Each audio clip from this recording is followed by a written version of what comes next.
Sir बहुत बहुत स्वागत आपका। राजस्थान के आया है। अच्छा मैं आया तो कांटे लगे हुए हमारे में, सब आ गए उठ उठ के मोबाइल। सर के लिए जोरदार तालियां बजाइए एक बार। और मैंने कहा था कि श्रेष्ठ अभिनेताओं की ये पहचान होती है कि उनका व्यक्तित्व भी श्रेष्ठ होता है, और ऐसे व्यक्तित्व के साथ हमारे बीच राज्यपाल जी पधारे हैं और हम उनका स्वागत करते हैं। सर बहुत देर से आपको सुनने के लिए, आपको देखने के लिए तरस रहे हैं। कितने लोग तरस रहे हैं? नमस्कार नमस्कार नमस्कार नमस्कार नमस्कार। घड़ी गम्मा, कैसे हैं आप लोग? ये मैंने भी नहीं सोचा था कि मैं बहुत सारे अलग अलग फंक्शन में गया, लेकिन ये मैंने भी नहीं सोचा था कि जिस तरीके की यहाँ पे पॉजिटिविटी और जिस तरीके का मेला, आप विश्वास कीजिए हमारी भी शुरुआत ऐसी कुछ मेला से ही हुई थी। और मेला में एक भीड़ का हिस्सा बनते बनते कब भीड़ के सामने खड़े हो गए और भीड़ का प्यार पाने लगे, मुझे भी पता नहीं चला। राजस्थान से हमारा बहुत पुराना नाता है, आज से नहीं लगभग 23 साल पुराना नाता है।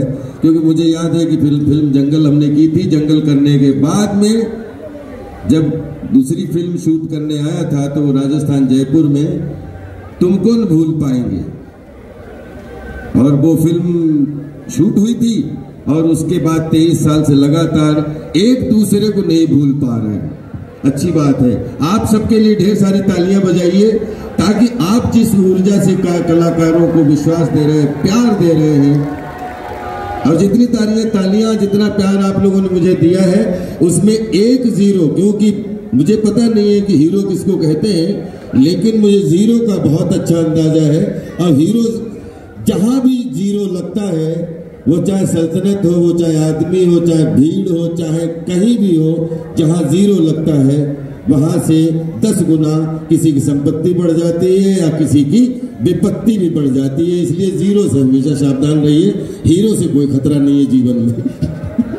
और मैं बचपन से 0 बन के चला हूं, और मुझे ये लगता है कि आपकी जितनी भी यहाँ पे जहां तक मंडी जा रही इतने लोग हैं, एक 0 सबके आगे बन के राज्यपाल खड़ा हो जाऊं, ताकि आपकी परिवार, संपदा, जितना भी आपने अर्जित किया है अपने जीवन में, उसमें एक 0 लगा लेंगे तो और 10 गुना बढ़ जाए। ऐसी मैं कामना करता हूं इस राजस्थान की पवित्र भूमि पर।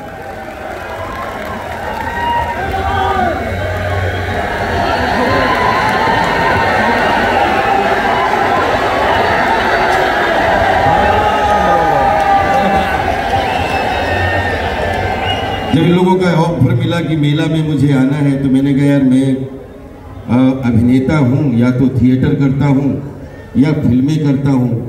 मुझे नहीं मालूम होती कि मंच पे कॉमेडी कैसे करते हैं, या मंच पे ट्रेजेडी कैसे करते हैं, मंच पे क्या करते हैं। तो जहाँ जहाँ देश में पिछले 20 साल से जाने का मौका मिला है, एक चीज़ पक्का मिली कि चाहे कॉमेडी हुई हो, चाहे ट्रेजेडी हुई हो, चाहे शोरगुल हुआ हो, लेकिन नजर से नजर की मिलन बहुत अच्छा हुआ है। और जिस नजर को राज्यपाल ने देखा या जिस नजरों ने राज्यपाल को देखा, एक दूसरे से नजर टकराई तो नजर में मुस्कुराहट नजर आ जाती है। इसलिए उस नजर को प्रणाम करता हूं और उस टैलेंट को प्रणाम करता हूं जो यहाँ से, जहाँ पे आपके आने वाले बहुत सारे बच्चे दिख रहे हैं जिनको ऊपर बढ़ना है। ऊपर बढ़िए, खूब आगे बढ़िए, और हम आपको बीच बीच में कभी कभार नजर मिलाने के लिए ऐसे आ जाया करेंगे। कभी क्या बोलते हैं, ये गाने के माध्यम से, कभी म्यूजिक के माध्यम से, कभी किसमें। लेकिन आपको राज्यपाल कहीं न कहीं आपके आसपास खड़े मिलेंगे, क्योंकि राज्यपाल आपकी ऊर्जा है। और बिलीव करिए, राज्यपाल को जो ऊर्जा मिली है वो ऊर्जा आप सब है, और मैं आप सबकी ऊर्जा को प्रणाम करता हूं। और इस मेला प्रांगण में, क्योंकि मैं दशहरा में बहुत विश्वास इसलिए करता हूं कि एक विनिंग दिवस आता है, और लोग बोलते हैं कि मैं आप लोगों से कि आप दशहरा मनाते हैं, मैंने भी दशहरा में रामलीला की है। मुझे भी अंगद का रोल करने का मौका मिला है। हमारे शाहजहांपुर में बहुत अच्छी एक पूरा इसी तरीके जैसे आप लोग हैं, ऐसे ही रामलीला मंचन होता है 10 दिन का, और वो ऑर्डिनेंस क्लोथिंग फैक्ट्री है। और वहाँ पे सारे जितने कर्मचारी होते हैं, पदाधिकारी होते हैं, जैसे आज हमारे प्रशासन के लोग पीछे खड़े हैं, वहाँ पे प्रशासन के लोग परफॉर्म करते हैं। कोई रावण बनता है, कोई राम बनता है, कोई अंगद बनता है, कोई हनुमान बनता है। तो मुझे भी इस 10 दिन के पावन पर्व में एक रामलीला के रूप में एक अंगद का चरित्र निभाने का मौका मिला। और ऐसा राम जी की कृपा हुई, ऐसी उस रामलीला की कृपा हुई कि वो अंगद का क्रिएटिविटी के रूप में, अभिनेता के रूप में जो पैर जमाने का मौका मिला, आप सबके आशीर्वाद से आज पिछले 36 सालों से अभिनय का पैर जमा हुआ है। उसके लिए मैं आप सबकी ऊर्जा, आप सबका आशीर्वाद मांगता हूं। ये फंक्शन, इसमें खूब एंजॉय करिए, लेकिन इस रामलीला का मतलब, ये 10 दिन का मतलब अगर आज राज्यपाल की एक लाइन आप समझ के चले जाएंगे तो हमें लगता है मनोरंजन का मीनिंग और बढ़ जाएगा। आप जब भी यहां से जाइए, 10 बुराइयों का अंत होने वाला है। और यहां जब जब आइए तो अपनी एक बुराई को अपने अंदर तीर लगा के, जला के राख करके जाइए तो मजा आ जाएगा। हम सबके अंदर 10-10 बुराइयों का होता है। जिसकी बुराई हावी हो जाती है वो रावण बन जाता है, और जिसकी अच्छाई हावी हो जाती है वो राम बन जाता है। राम जो होता है सत्य, हिंसा, दया, पवित्रता का पुजारी जो होता है वो राम का फॉलोअर हो जाता है, और जो साम दाम दंड भेद काम क्रोध मद लोभ का फॉलोअर बन जाता है वो रावण की सेना में चला जाता है। चुनना हम सबको है, बच्चों को आगे बहुत बढ़ना है, बड़ों से बहुत कुछ सीखा है। मुझे लगता है कि राज्यपाल अगर आपके रूप में आए, आप सोच रहे होंगे कि राज्यपाल आएगा, कुछ कॉमेडी करेगा, कुछ यहाँ पे आके 2-4 डायलॉग बोलेगा। नहीं, डायलॉग तो मैं बोलूंगा, लेकिन एक कलाकार के रूप में जब पर्दे के माध्यम से आपको मनोरंजन देता हूं तो एक आपकी आंखों में एक सजेशन, एक सुझाव रूपी अंजन बन के जरूर जाना चाहता हूं कि आप अपने अंदर के राम को जीवित करिए। और जब राम जीवित आपके रहेंगे तो आपके अंदर सत्य, हिंसा, दया, पवित्रता की ऐसे पिलर आपके साथ खड़े रहेंगे कि जीवन के किसी भी मोड़ पे आप खड़े हो जाए तो आप वहां पर विजय ही हासिल करेंगे। ये मेरा विश्वास है। अब बताओ क्या कर रहे थे आप लोग? हैं? मारो सालो, मारो मारो, हम तो जिंदा में थोड़ा सालो। हम कोई मंदिर का घंटा है कि कोई भी आके बजा जाता है। यह हड़ताल कब खत्म होगी? 2 अक्षर का छोड़ा नाम, लाइफ में 2 ही काम, एक क्रिकेट का गेम देखना और क्रिकेट का गेम बजाना। मैं हूं छोटा डॉन, छोटा डॉन, छोटा डॉन। अपने अपने घर जाओ, काम खत्म, पैसा आ जाओ। राजपाल जी एक मिनट, आप भाई मेरे फोटो ले लो यार जल्दी से, मैंने रोका है। लेकिन और ए बनो, इसके साथ में हजारों डायलॉग, 200 फिल्में लगभग करने का मौका रिलीज मिला है। आपको डायलॉग तो मिलते चले जाएंगे, लेकिन एक चीज जरूर आज हमने बताई है कि हम सब लोग अपनी कोई भी ऐसी एक बुराई जरूर अंदर अंदर मार के जाएंगे जिसको अगले साल याद करें, हाँ यार वो गलत आदत थी, उसको मैंने पिछली वाली दशहरा में खत्म कर दिया। ये कई लोग ताली बजाओ सर, शादीशुदा लोग ये बोल देंगे एक आदत छोड़ देते हैं, हमारे बन जाएंगे वापस।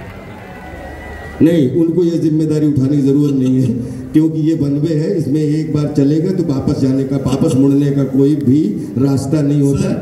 भूल भुलैया, हाँ हाँ, भूल भुलैया का डायलॉग बनता है कि नहीं? क्या पार्टी चल रही? पार्टी हाँ बेटी पुष्पा कहाँ जा रही है अपने गधे पे बैठकर? सर आप बताते जाइए डायलॉग, हम डायलॉग, क्योंकि डायलॉग जनता जनार्दन को याद रहते हैं। मैं तो डायलॉग रोज याद करता हूँ। बिल्कुल, हम याद दिलाते जाएंगे आपको, लेकिन मैं ये चाहता हूँ कि जब आप यहाँ आए हैं तो मैं 2-3 सवाल जो हमारी ऑडियंस से भी हैं और मेरे भी हैं और काफी लोगों के हैं, जिसको मैं कहूंगा, क्योंकि आप एक मोटिवेशन का प्रतीक है। आप जब फिल्मों में आने का आपने सोचा, कई बार हमने सर के इंटरव्यू देखे हैं और सुना भी है इनको, लेकिन मैं चाहता हूं लाइव जो लोग हतोत्साहित हो जाते हैं, जो लोग निराश हो जाते हैं, उनके लिए मैं पूछना चाहता हूं कि सर एक्टिंग लाइन में आने के लिए लोग सोचते हैं बॉडी होना चाहिए, हाइट होना चाहिए, ये होना चाहिए, वो होना चाहिए, आपको लगन कैसे लगी? आपने 2 प्रश्न पूछे सर। यस। मैंने कभी नहीं सोचा मुझे फिल्मों में जाना है। पहली बात तो ये गलत फहमी मन से निकाल दीजिए कि कोई आदमी सोचता है कि मैं वहां जाना है, क्योंकि मैं 13 साल की उम्र से अभिनय करने लगा था। छोटा था तो कभी रबर, कभी पेंसिल, कभी तौलिया इनाम पापा के छोटे छोटे जो बच्चे 26 जनवरी 15 अगस्त को कार्यक्रम करते हैं।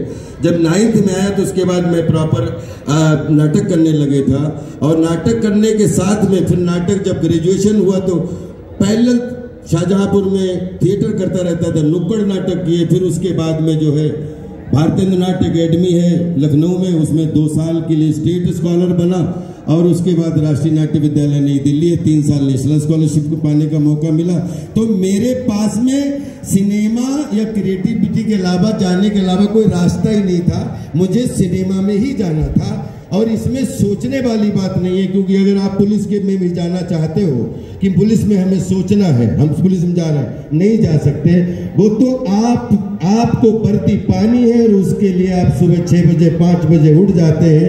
अब कब आपकी भर्ती हो जाती है और कब आप शुरुआत करते करते कभी आप वर्दी को धारण कर लेते हो, आप एक हीरो के रूप में जनता के आदमी होकर जनता के बीच में खड़े हो जाते हैं। सोचने से कुछ नहीं होता, सोचने से ज्यादा जो सोचा है उसको करने में विश्वास करो तो मंजिल अपने आप मिलती है। क्या बात है। अच्छा, दूसरी चीज आपने क्या पूछी कि हाइट। मेरी माँ ने मुझे बचपन से 105 फीट 2 इंच का बना के रखा हुआ है। मैं स्कूल में था, मेरे मामा के लड़के से मेरा झगड़ा हो गया, और उसने कुछ मुझे ऐसी बात बोल दी। मैंने उसको, क्योंकि हमारी मामा की साइड के सब लंबे थे, और मेरी हाइट जो है वो हमारे पिताजी की हाइट है, तो छोटा था, मामा के लड़के झगड़ा हुआ तो उसने मुझसे कुछ ऐसी बात बोल दी, मैंने उसको पटक दिया। उसने जाके माँ से शिकायत की, तो माँ ने मुझे बुलाया, डांटा। तो बोले कि तुमने क्यों इसको मारा? तो हमने कहा अम्मा इसने बोला कि मैं टिंगू हूँ। तो बोले कि कैसे ऐसे बोला, मेरा बेटा तो 100 फीट का है। तो तब से 5 फीट 2 इंच का हूँ, और 100 फीट की हाइट जो है गलत फहमी लेकर घूम रहा हूँ। तो जहाँ भी, और उसका उदाहरण कि जिन लोगों को इस भीड़ में हाइट से कॉम्प्लेक्स है, तो आपके जीवन में कोई फाइट ही नहीं है। आपको क्यों चिंता होनी चाहिए कि एक दुनिया का सबसे बड़ा मनोरंजन कुमार हुआ जिसका नाम है हनुमान जी, जो कभी इतने हो जाए, कभी इतने हो जाए, कभी ब्राह्मण बन जाए, कभी पूंछ लपेट ले, कभी सिरसा के मुंह में चले जाए, तो कभी 100 योजन पार कर दे।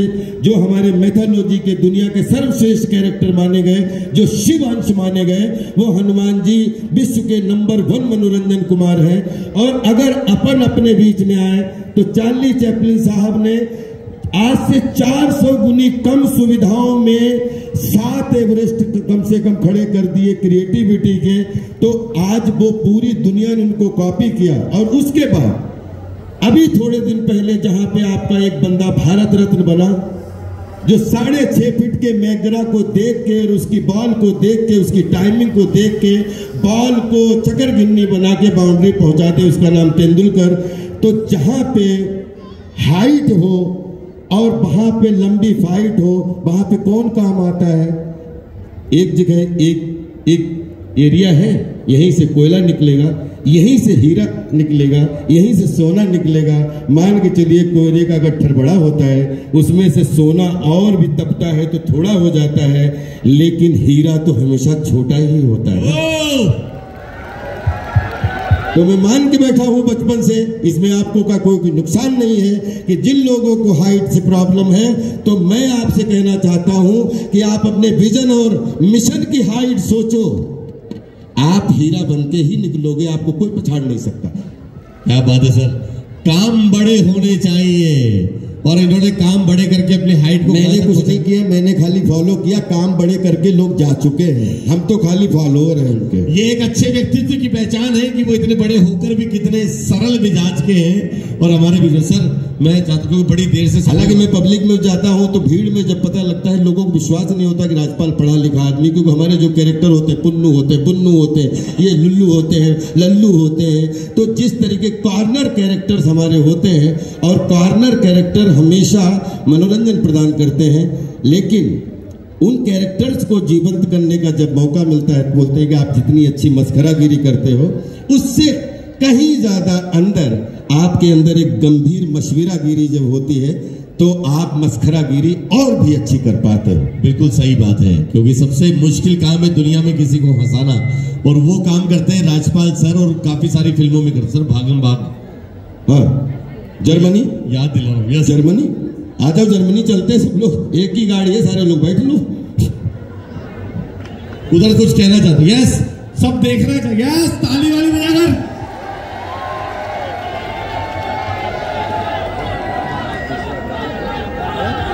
सर आपके लिए प्यार देखिए, सारे बोलोगे तो कैसे समझ में आएगा? ये तो सारे बोलो जय माता दी। हाँ, मिलके बोलिए जय माता दी। Thank you so much, thank you so much. और आप सबका प्यार मिला, आप सबको देखने का। मैं तो निम्मा हेड़ा नहीं बोलना चाहता हूँ, जो यहाँ के बहुत बढ़िया हमारे ड्राइवर साहब बड़ा अच्छा नाम लेते थे, ये निम्मा हेड़ा ना, करेक्ट उच्चारण क्या है? निम्मा हेड़ा, निम्बा हेड़ा नहीं, निम्मा हेड़ा तो एक लिखा हुआ है, लेकिन बहुत प्यार से जब बोलते हैं ना तो निम्हेड़ा है ना। हाँ, तो निम्हेड़ा। तो आप लोगों ने जिस तरीके से पहले ही लिखा हुआ कि जो निम्हेड़ा में आज प्यार मिला, यहाँ से लेके और गेस्ट हाउस तक जितना सब लोगों ने सेल्फी। एक बात सबसे जरूर कहना चाहता हूँ कि मैं आपसे मिलने आया था, जिसके साथ मेरी सेल्फी खींची, मैं बड़े विश्वास और बड़े गर्व और बड़े कितना भी बड़े प्योरिटी के साथ बोलना चाहता हूं, जिनके साथ मेरी सेल्फी खींची वो मेरे बिल्कुल खास लोग नहीं है। और जिन लोगों के साथ मेरी सेल्फी नहीं खींच पाई, आप विश्वास करिए, दुनिया की कोई भी मशीन बिठा लीजिए, उसमें पास हो जाऊंगा, वे मेरे लिए आम लोग नहीं है। जिसके साथ ये कैमरा की सेल्फी खींची वो भी खास है, और जिनके साथ दिल की सेल्फी अंदर बैठी हुई वो भी मेरे खास है। मेरे यहाँ जो भी लोग बैठे, बच्चे बूढ़े नौजवान, वो मेरे लिए सब खासम खास हैं। और आप मेरे लिए एक एक गेहूं का दाना है, जिसकी वजह से, आपकी वजह से मैं सातों समंदर में इतना ही प्यार पा रहा हूँ जितना आप प्यार कर रहे हैं। तो इसके लिए मैं अपने सभी खासम खास लोगों के लिए बहुत बहुत धन्यवाद। आपका बहुत धन्यवाद, आपका बहुत धन्यवाद। 1 मिनट और आराम का एक पुलिस प्रशासन का बहुत धन्यवाद, जिन्हें अच्छी व्यवस्था बनाए हुए, एसडीएम साहब से लेके हमारे चेयरमैन साहब से लेके यहाँ लोकल जितने प्रतिनिधि हैं, उनका मैं बहुत तहे दिल से धन्यवाद देता हूं कि सच में मैं यहाँ से आप लोगों से बहुत कुछ सीख के और बहुत खुशी होके जा रहा हूं कि आपके अंदर ऊर्जा बहुत है, और मैं ऊर्जा को प्रणाम करता हूं। एक लास्ट डायलॉग है, चुप चुप के, यहाँ तो कपड़े धोना किस किस को आता है? मैं मुझे आओ, मेरे को सब आता है, मैं इसमें एक्सपर्ट हूँ साहब। नहीं, कपड़े तो भी धोगे, महंगे कपड़े हैं, ये धोएगा तो खराब कर देगा। तो जो भी लाना दो लाना, मालिक खर्चा हो ही गया है, तो जो भी लाना दो लाना।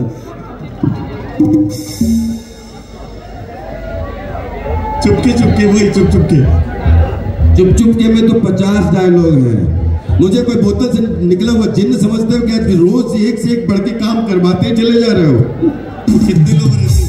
हाँ, ये इस एरिया में तो देख के लगता है इतने लोग हैं, इसको यहीं पे जिला घोषित कर दो भाई, बाहर कर जाने की जरूरत नहीं है। सर एक बार बस इधर और नजर मार ले आप। यस, इससे ज्यादा मुझे कॉमेडी आती नहीं, कभी गलतफहमी मत रहना। Thank you. आप जो कॉमेडी में एंजॉय करिए, गाने का एंजॉय किए, हमें दर्शन दिए। Thank you so much. Thank you sir.